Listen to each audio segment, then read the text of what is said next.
आता पाहूया लोकसभेच्या रणसंग्रामासंदर्भातल्या टॉप 9 बातम्या।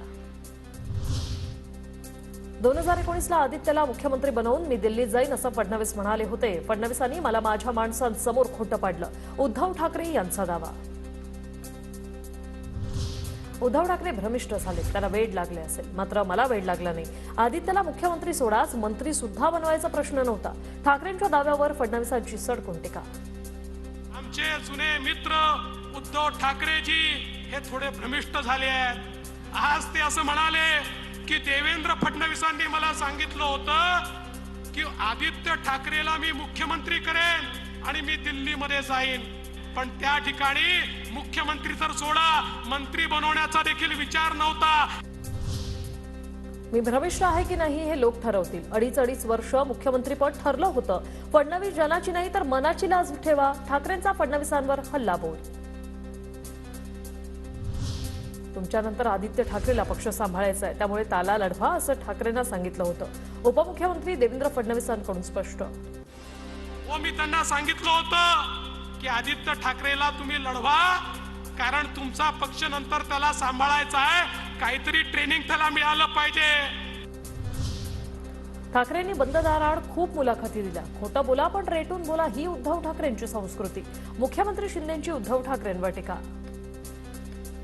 बंद दरवाजा आड काय झालं तेही दिलं, तेही खोटं होतं।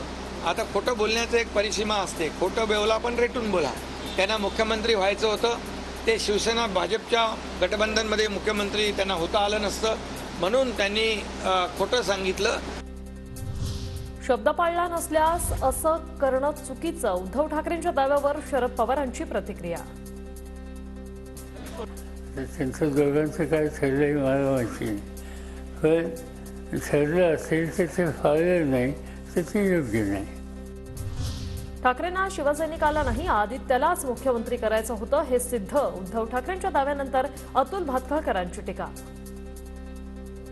मुळामध्ये 2019ला महाराष्ट्राच्या जनतेचा जनादेश नाकारत ते काँग्रेस राष्ट्रवादीवर का गेले, तर ते म्हणाले की मला मुख्यमंत्री पदाचं आश्वासन दिलं आणि आता म्हणतायत की आदित्य ठाकरेंना ग्रूम करणार होतं।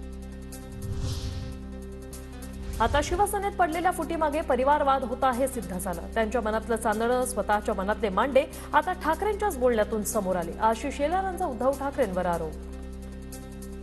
उद्धवजींना आदित्य ठाकरे यांनाच मुख्यमंत्री करायचं होतं, हे त्यांच्या मनातलं चांदणं आता समोर आलंय आणि स्वतःच्या मनातले मांडे उद्धवजींच्या आदित्यला मुख्यमंत्री करण्याचे होते हे आता त्यांच्या स्वतःच्याच बोलण्याने सबळ दिसत आहे।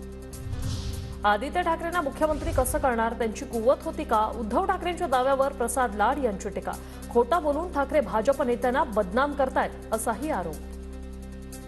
किती खोटं बोलावं आणि खोटं बोलावं ते रेटून बोलावं हा आता उद्धव ठाकरेंचा स्वभाव झालाय। आदित्य ठाकरेला मुख्यमंत्री करण्याइतकी ऐपत राजकीय ही आदित्य ठाकरेंची तेव्हा होती का आणि आजही आहे का, हा प्रश्न मी उद्धव ठाकरेंना विचारतो।